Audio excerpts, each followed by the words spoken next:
ನೋಡಿ, ಸಂಪುಟ ವಿಸ್ತರಣೆ ವಿಚಾರ ಇವತ್ತು ಆಲ್ಮೋಸ್ಟ್ ಫೈನಲ್ ಆಗೋ ಸಾಧ್ಯತೆಗಳಿದೆ. ಆಕಾಂಕ್ಷಿಗಳು 40ರಿಂದ 50 ಜನ ಇದ್ದಾರೆ, ಆದರೆ ಖಾಲಿ ಇರೋದು 20. ಇಲ್ಲಿ ಬಹಳ ಬಹುಮುಖ್ಯವಾದಂತಹ ವಿಚಾರ ಚರ್ಚೆ ಆಗ್ತಾ ಇರೋದು, ಜಮೀರ್ ಅಹಮದ್ ಖಾನ್ ಅವರಿಗೆ ಮತ್ತೊಮ್ಮೆ ಸಚಿವ ಸ್ಥಾನ ಸಿಗುತ್ತಾ? ಯಾಕಂದ್ರೆ ಹೈಕಮಾಂಡ್ ಕೂಡ ಜಮೀರ್ ಅವರ ಮೇಲೆ ಕೆಂಡ ಕಾರ್ತಾ ಇದೆ, ಬಹಳ ಬೇಸರ ಪಟ್ಕೊಂಡಿದೆ. ಕಾರಣ ದಾವಣಗೆರೆ ವಿಧಾನಸಭಾ ಕ್ಷೇತ್ರದ ಚುನಾವಣೆಯ ವಿಚಾರ, ಅಲ್ಲಿ ವೈರಲ್ ಆದಂತಹ ಆಡಿಯೋ, ಇದೆಲ್ಲದರಿಂದ ಕಾಂಗ್ರೆಸ್ ಹೈಕಮಾಂಡ್ ಕೂಡ ಅಸಮಾಧಾನಗೊಂಡಿದೆ. ಇದೆಲ್ಲದರ ನಡುವೆ ಆಡಿಯೋ ನಂದಲ್ಲ, ಅದು AI ಸೃಷ್ಟಿಸಿರೋ ಆಡಿಯೋ ಅಂತ ಅವತ್ತಿನಿಂದ ಇವತ್ತಿನವರೆಗೂ ಕೂಡ ಜಮೀರ್ ಅವರು ಹೇಳ್ಕೊಂಡು ಬರ್ತಾನೆ ಇದ್ದಾರೆ. ಇದೆಲ್ಲದರ ನಡುವೆ ಜಮೀರ್ ಅವರು ಎಲ್ಲೋ ಒಂದು ಕಡೆ ಹೈಕಮಾಂಡ್ನ ಮನವೊಲಿಸುವ ಪ್ರಯತ್ನ ಮಾಡ್ತಾ ಇದ್ದಾರಾ ಸಚಿವ ಸ್ಥಾನಕ್ಕೋಸ್ಕರ? ಹೈಕಮಾಂಡ್ ನಾಯಕರಲ್ಲಿ ಕ್ಷಮೆ ಯಾಚಿಸಿದ್ದಾರೆ ಜಮೀರ್ ಅಹಮದ್ ಖಾನ್ ಅವರು.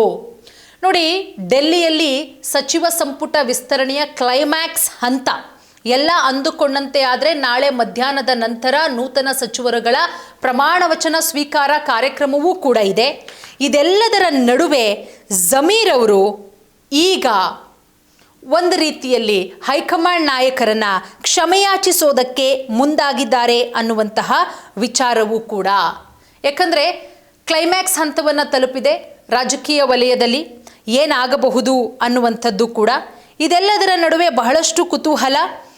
ಕ್ಷಮೆಯಾಚಿಸುವ ಮುಖಾಂತರ ಅಂದರೆ ಮಾಜಿ ಸಚಿವ ಜಮೀರ್ ಅಹಮದ್ ಖಾನ್ ಅವರು ಕಾಂಗ್ರೆಸ್ ಹೈಕಮಾಂಡ್ ಹಾಗೆ ರಾಜ್ಯದ ಪ್ರಮುಖ ನಾಯಕರ ಬಳಿ ಕ್ಷಮೆ ಯಾಚಿಸಿದ್ದಾರೆ. ಅಂದರೆ ಅವರ ಕ್ಷಮೆಯ ಹಿಂದೆ ಲಾಬಿ ಮಾಡ್ತಾ ಇದ್ದಾರಾ ಜಮೀರ್ ಅವರು, ಸಚಿವ ಸ್ಥಾನ ಬೇಕು ಅಂತ.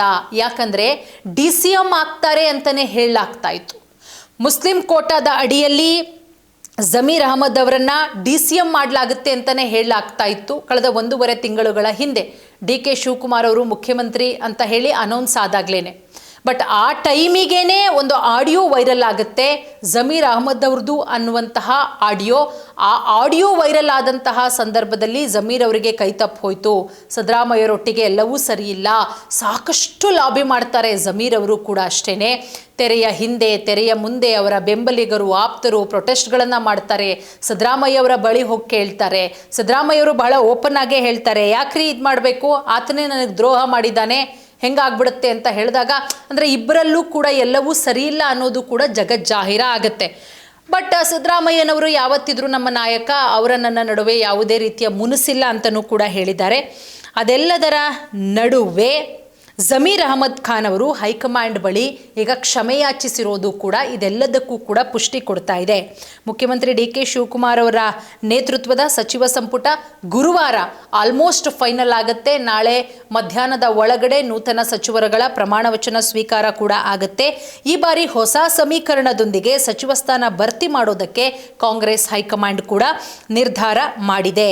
ಅದರ ಜೊತೆಗೆ ಜಮೀರ್ ಅವರು ಮಾಧ್ಯಮವೊಂದಕ್ಕೆ ನೀಡಿದಂತಹ ಸಂದರ್ಶನವೊಂದರಲ್ಲಿ ಹೇಳ್ತಾರೆ, ತಮ್ಮ ವಿರುದ್ಧ ಕೆಲವರು ವ್ಯವಸ್ಥಿತವಾಗಿ ಪಿತೂರುಗಳನ್ನು ಮಾಡಿದ್ದಾರೆ. ಜಮೀರ್ ಅಹಮದ್ ಅವರು ಗಂಭೀರ ಆರೋಪ ಮಾಡಿದ್ದಾರೆ, ವ್ಯವಸ್ಥಿತವಾಗಿ ಷಡ್ಯಂತ್ರವನ್ನು ಮಾಡಿದ್ದಾರೆ. ಸೊ ನನ್ನಿಂದ ಏನಾದರೂ ಹೈಕಮಾಂಡ್ಗೆ ಹರ್ಟ್ ಆಗಿದ್ರೆ, ಬೇಜಾರಾಗಿದ್ದರೆ ನಾನು ಕ್ಷಮೆ ಕೇಳ್ತೀನಿ. ಮತ್ತು ಇತ್ತೀಚೆಗೆ ನಡೆದಂತಹ ದಾವಣಗೆರೆ ಉಪಚುನಾವಣೆಯ ವಿಚಾರಕ್ಕೂ ಸಂಬಂಧಪಟ್ಟಂತೆ ತಮ್ಮ ವಿರುದ್ಧ ಷಡ್ಯಂತ್ರ ಮಾಡಿದ್ದಾರೆ, ತಮ್ಮ ವಿರುದ್ಧ ತಪ್ಪು ಮಾಹಿತಿ ಸುಳ್ಳು ಸುದ್ದಿಗಳನ್ನು ಹರಡಿಸಲಾಗಿದೆ ಅಂತ ಜಮೀರ್ ಅಹಮದ್ ಖಾನ್ ಅವರು ಕಿಡಿಕಾರಿರೋದು. ನಾನು ಯಾವುದೇ ತಪ್ಪು ಮಾಡಿಲ್ಲ, ಒಂದು ವೇಳೆ ನನ್ನಿಂದ ಏನಾದರೂ ತಪ್ಪಾಗಿದ್ರೆ ನಾನು ಹೈಕಮಾಂಡ್ ಬಳಿ ಕ್ಷಮೆಯನ್ನು ಕೇಳ್ತೀನಿ. ಕಾಂಗ್ರೆಸ್ ಅಧ್ಯಕ್ಷರಾದಂತಹ ಮಲ್ಲಿಕಾರ್ಜುನ ಖರ್ಗೆ, AICC ಸಂಘಟನಾ ಕಾರ್ಯದರ್ಶಿ ಪ್ರಧಾನ ಕಾರ್ಯದರ್ಶಿ KC ವೇಣುಗೋಪಾಲ್, ಮುಖ್ಯಮಂತ್ರಿ ಸಿದ್ದರಾಮಯ್ಯ, ಮಾಜಿ ಮುಖ್ಯಮಂತ್ರಿಗಳಾದಂತಹ ಸಿದ್ದರಾಮಯ್ಯ, ಅದರ ಜೊತೆಗೆ ಮುಖ್ಯಮಂತ್ರಿಗಳಾದಂತಹ DK ಶಿವಕುಮಾರ್, ರಾಜ್ಯ ಉಸ್ತುವಾರಿ ರಣದೀಪ್ ಸಿಂಗ್ ಸುರ್ಜೇವಾಲಾ ಅವರಲ್ಲೂ ಕೂಡ ಕ್ಷಮೆಯಾಚಿಸ್ತೀನಿ ಅಂತಲೂ ಕೂಡ ಹೇಳಿದ್ದಾರೆ. ಸೊ ಹಾಗಾಗಿ ಮುಸ್ಲಿಂ ಅಭ್ಯರ್ಥಿಗೆ ಟಿಕೆಟ್ ಕೊಡಿ ಅಂತ ಹೇಳಿದ್ದು ಸತ್ಯ. ಅದಾದಮೇಲೆ ಕಾಂಗ್ರೆಸ್ ಹೈಕಮಾಂಡು ಮೃತರ ಕುಟುಂಬಕ್ಕೆ, ಅದರ ಜೊತೆಗೆ ಅಗಲಿದ ನಾಯಕರ ಕುಟುಂಬಕ್ಕೆ ಕೊಡೋದು ಸಹಜ, ಅದರಂತೆ ಕೊಡ್ತು. ಬಟ್ ಅದಾದ ಮೇಲೆ ನಾನು ಯಾವುದೇ ರೀತಿ ಸಂಚು ಮಾಡಿಲ್ಲ, ನನ್ನ ವಿರುದ್ಧ ವ್ಯವಸ್ಥಿತವಾಗಿ ಸಂಚು ರೂಪಿಸಲಾಗಿದೆ.